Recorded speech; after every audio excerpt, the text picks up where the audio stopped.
रोज एक नई कहानी देखने के लिए चैनल को सब्सक्राइब करें और बेल आइकन दबाना ना भूलें। आरती और राकेश की इकलौती बेटी रागिनी जो बहुत ज्यादा रोया करती थी। पता नहीं क्यों वो जब भी रोया करती खुद को शीशे में देखा करती और रोती रहती।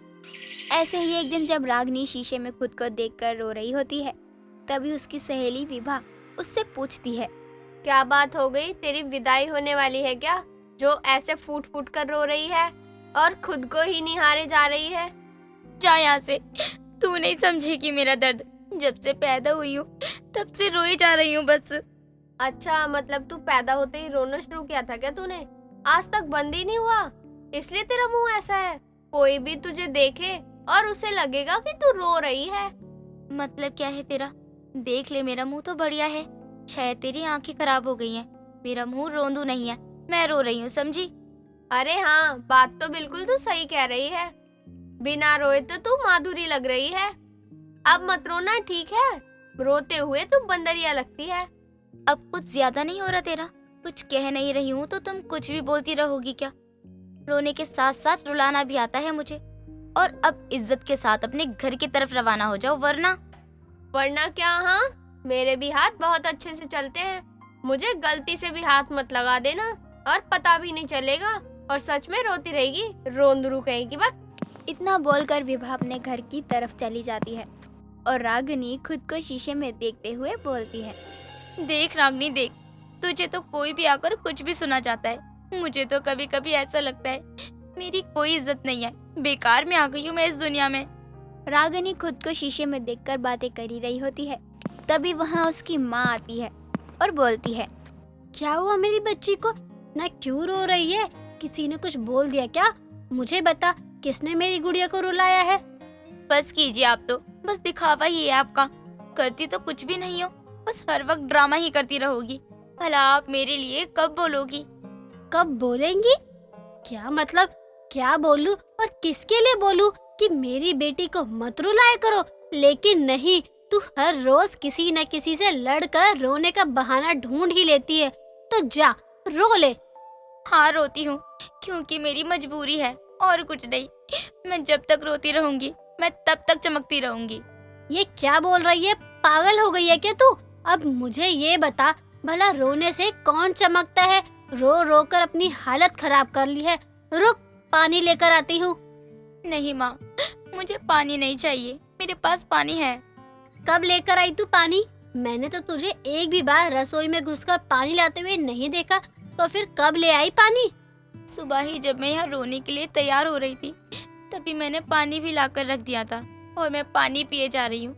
इसीलिए तो मैंने अभी तक आपसे पानी नहीं मांगा। दिखा मुझे भी, आखिर कितना पानी लेकर बैठी है तू, मैं भी तो देखूं। रागिनी अपनी माँ को पानी की बाल्टी दिखाती है। पानी की बाल्टी आधी हो चुकी थी। यह देखकर आरती अपने सर पर हाथ लगा लेती है और बोलती है, अरे लड़की, पागल हो गई है क्या? इतना ज्यादा पानी लेकर कौन बैठता है? अब पानी पीने की कोई जरूरत नहीं है, अब खाना खा लेना बस, अब कोई बहस नहीं। क्यों माँ? पानी तो जीवन है और आप जीवन से मुझे मुंह फेरने को कह रही हैं। क्या बात है माँ, आपको तो पता है ना माँ, पानी ही बचेगा हमारे पास पीने को, इसीलिए अभी से इसकी कदर कर लो। बस कर नौटंकी, कभी तो हमारी तरह जिंदगी बिता कर देख। रोती रहेगी जब देखो, पानी पीती रहती है, रोती रहती है। रोने से तेरे सर में दर्द नहीं होता क्या? नहीं माँ, सिर में दर्द क्यों होगा? आपको पता है, रोते रहने से हमारे चेहरे में कोई दाग धब्बे नहीं आते, झाइयाँ भी नहीं आती। ये सब कुछ नहीं होता, इसलिए तो मैं रोती रहती हूँ। अरे ये सारी गलत बातें तुम्हारे दिमाग में डालता कौन है? ये सब निकाल दे, वरना रोते रोते तेरी आंखों की टंकी से पानी सूख जाएगा। नहीं माँ, मेरी आंखों से पानी की टंकी कभी खाली नहीं हो सकती है, क्योंकि मैं दिन भर पानी पीकर रोती हूँ, इसीलिए मेरी टंकी कभी खाली नहीं हो सकती है। हे भगवान, इस लड़की के पास हर बात का जवाब और तरीका होता है। अब ऐसे कब तक करती रहेगी बेटी? कभी तो छोड़ना पड़ेगा। तेरी शादी हो जाएगी तो ये सब तेरी सास नहीं करने देगी। रागिनी अपनी माँ की बात को अनदेखा करते हुए पानी पीती है और फिर से रोने लगती है। ऐसे ही दिन गुजरते जाते हैं, लेकिन गुजरते दिन के साथ रागिनी जरा सी भी नहीं बदलती। ऐसे ही एक दिन जब रागिनी पानी पी रही होती है, तभी उनके घर मालिनी नाम की एक औरत आती है।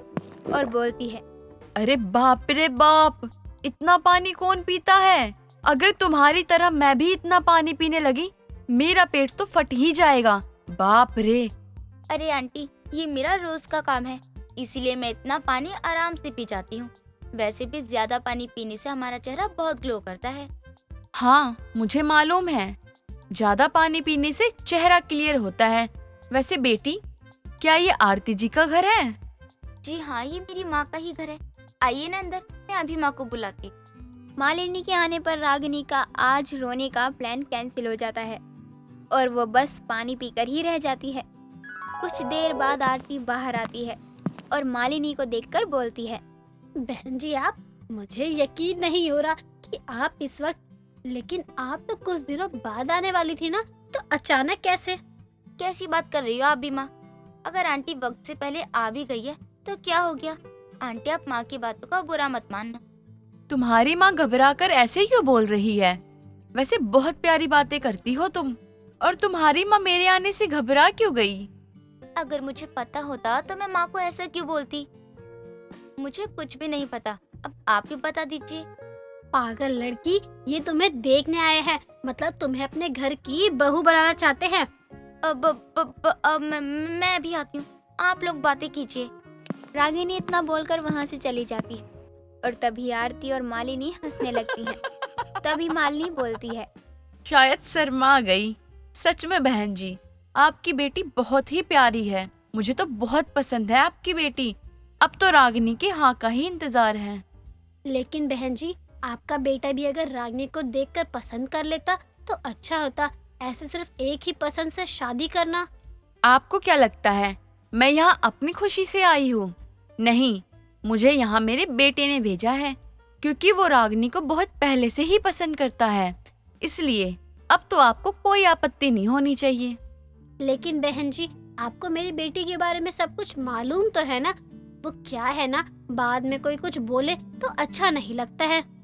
आप चिंता मत करो, मेरे बेटे को रागिनी के बारे में सब कुछ मालूम है। और मुझे तो ये जानकर हैरानी हुई कि आपकी बेटी अपने चेहरे के ग्लो के लिए इतना कुछ करती है। ये बात अच्छी बात है। पानी भर भर के पीती है। अब शायद मैं भी उससे कुछ सीख लूं।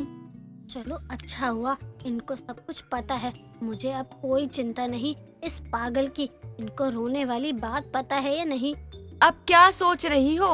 अब तो जल्दी से दोनों की शादी करवा देनी चाहिए। चट मंगनी पट ब्याह हो जाएगा। मालिनी और आरती दोनों बहुत खुश थे। ऐसे ही कुछ दिनों में रागिनी और अरुण की सगाई हो जाती है और देखते ही देखते शादी भी। रागिनी अपने ससुराल जाती है और उसकी सास अगली सुबह की तैयारियों के बारे में उसको अच्छे से समझा देती है। अगली सुबह रागिनी रोती है, तभी डरकर अरुण उससे बोलता है, अरे क्या हो गया तुम्हें? तुम रो क्यों रही हो? माँ ने कुछ कहा है क्या, या फिर डांटा है? बताओ। अच्छा एक काम करो, मत बताओ, चुप तो हो जाओ। अरे रो मत। अरे क्यों रो रही हो? नहीं, मैं कई दिनों से रोई नहीं हूँ, मुझे मत रोको, रोने दो मुझे। मैं काम करता हूँ, मैं कमरे से बाहर चला जाता हूँ। तुम्हें जितना रोना है तुम रो लेना, कोई तुम्हें नहीं रोकेगा। मैं जा रहा हूँ। अरुण अपने कमरे से निकल ही रहा होता है, तभी वहाँ मालिनी आती है और अरुण से पूछती है, क्या हुआ? बहू को क्यों रुला रहा है? बहू, तू मत रो, मैं हूँ ना, मुझे बता। अरुण को मैं सबक सिखाती हूँ अभी। नहीं माँ जी, अरुण जी ने कुछ भी नहीं किया। तो तू रो क्यों रही है पागल? माँ जी, मैं दिन भर पानी पीकर रोती हूँ क्योंकि मेरे चेहरे में ग्लो आ जाएगा। आप भी किया करो। रागिनी की बात सुनकर उसके ससुराल वाले हैरान हो जाते हैं और अब रागिनी के साथ उसकी सास भी रोती है। लेकिन मालिनी अपनी किस्मत पर और रागिनी अपने ग्लो के लिए। दोस्तों, अगर आपको ये कहानी पसंद आई तो इसे लाइक करें, शेयर करें और कमेंट करके बताएं कि कहानी में आपको सबसे अच्छा क्या लगा।